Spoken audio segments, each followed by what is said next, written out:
really done much with my appearance this morning, so I apologize. But I've got bigger things to worry about, and I've just noticed I've got a fat plaster on my face. Really. Anyway, I'm going out the front door. I'll tell you all about it in a minute. The reason I'm out here is because I want to show you something, and hopefully my Wi-Fi holds out. So I'm going to limp along here. Let me see. Can I do this? I have no idea. No. So I'm going to turn you around. In our front show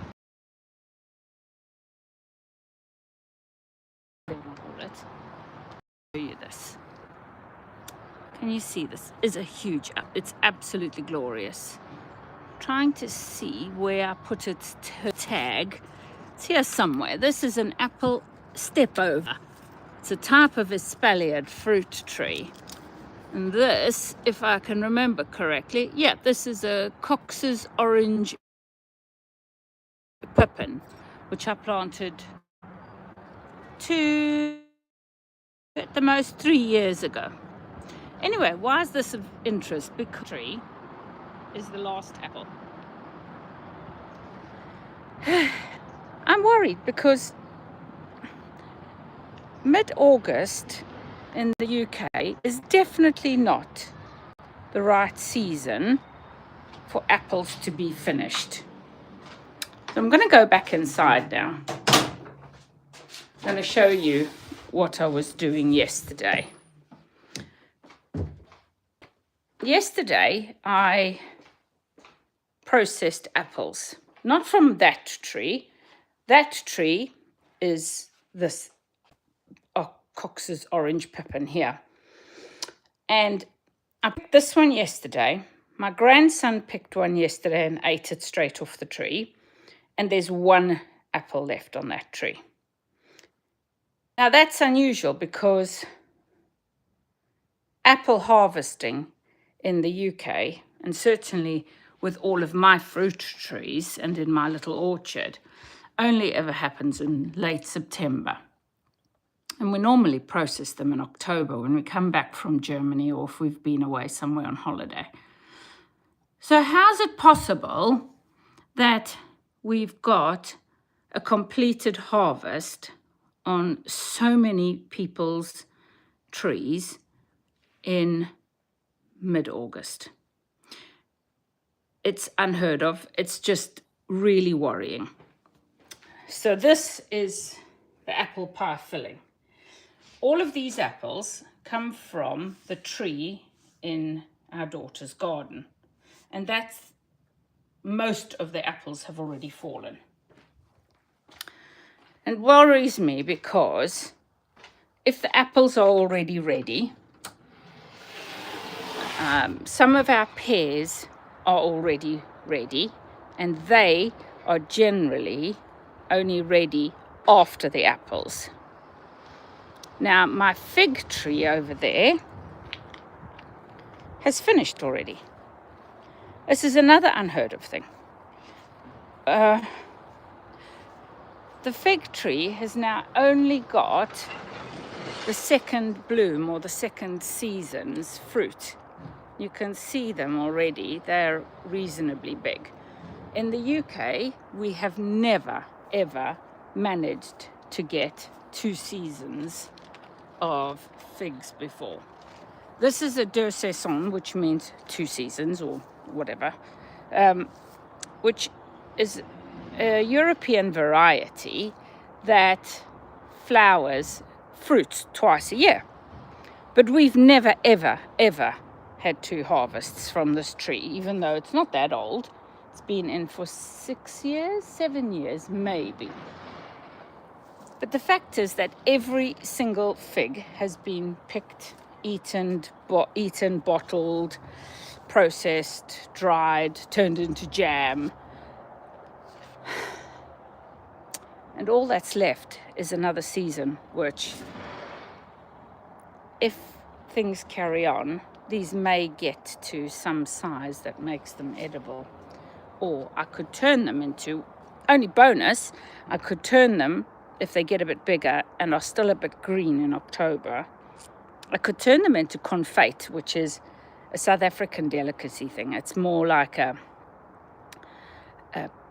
green fig in syrup. So I don't know if you've had things like walnuts in syrup or chestnuts in syrup. That's a similar process, the way you make them. So there's my worry. Figs too early. Pears are looking lovely. Not as many this year as there have been in some other years. The plums, of course, are gone. They were gone weeks and weeks ago. So that brings me to my concern for the bees. So, we've got beehives. And as much as I dislike Himalayan balsam, it is a weed. It's a foreign species, really. And it's taking over here in the UK, which is not a good thing. However, it has a place in some people's world for bees. Because when other food sources die out, so for example, bombweed willow herb is very good for bees. When that dies down, then there's not much left to eat until September-ish, when ivy blooms. So along comes Himalayan balsam, and it's a really great source of food for the bees in that sort of dry period.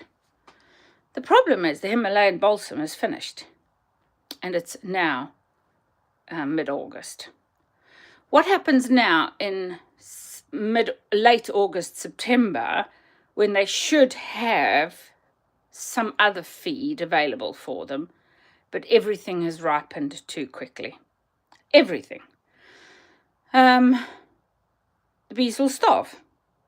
So you're forced to feed the bees artificially. Now, it's all very well. You make up sugar syrup, you can feed it to them, but your honey is not going to be brilliant honey. It's going to just be a sugary syrup type thing. It'll still taste a little like honey, but it won't taste like the wild honey with all of the beautiful flavors you get from the multitude of plants that they go and forage from, which is where you get all the amazing flavors from. And if you're in a particular area that has one large crop, for example, of heather, you'd have honey that tasted like heather. I don't know. The point I'm trying to get here, and this is what I'm a little serious this morning because of my concern. So for the bees, I'm concerned. The wasps have been out of control. They have normally got a dry period as well, and they've eaten a lot of the fruit off the trees. We leave a lot of fruit for them on the trees, especially. So they're eating a lot of apple at the moment. What is the impact, though? Bees will starve. We have to artificially feed them, which we don't want to do because we're natural beekeepers. We want the bees to do what they do naturally. Hedgehogs, just as an example. Where do they get their food from if the crops have run out and the snails and the slugs have got no food? It's just everything is impacted. The birds, what are they going to eat later in the year when they should have berries to tide them over?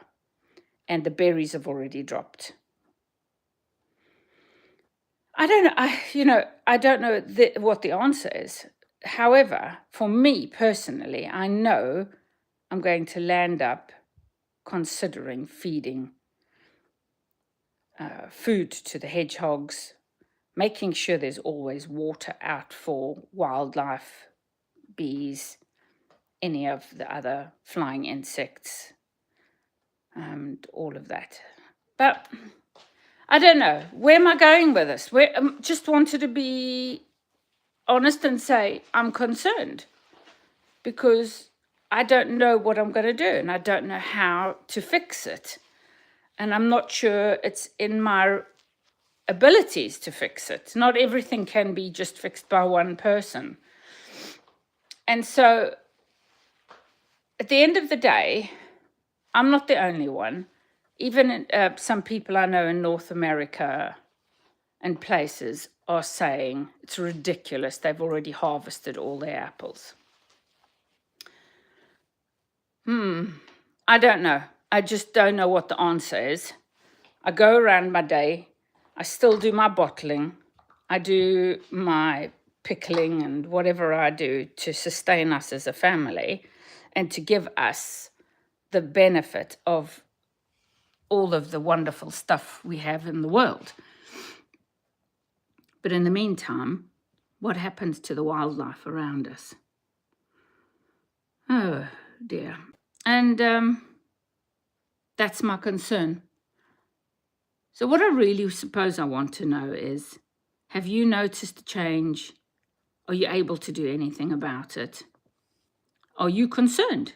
Or are you ignorant or oblivious? Not in a bad way. I'm not saying that because people are bad people or anything like that. Don't get me wrong. I'm just saying, how aware are we of our environment and what's going on around us? Because at the end of the day, without all these natural resources, humans can't survive. So without the bees, who's going to pollinate? What's going to pollinate? And I'm not just talking about honeybees here, guys.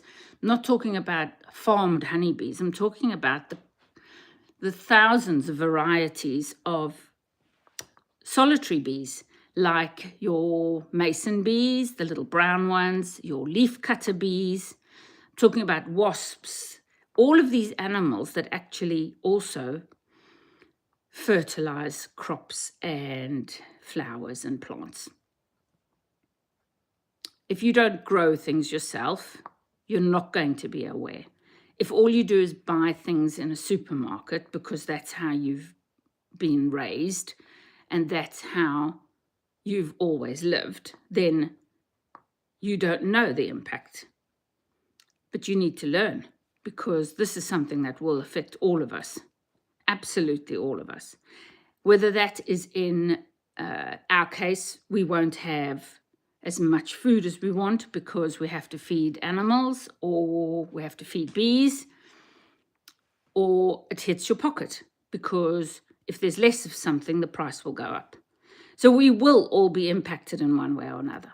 So I think it's our responsibility to be aware that this is a growing crisis. And as much as I absolutely love the warm weather, and the summer we've had has been glorious in parts, we've had some really bad wet spells as well, but as a whole, it's been a lot warmer than I've ever remembered it here in the UK.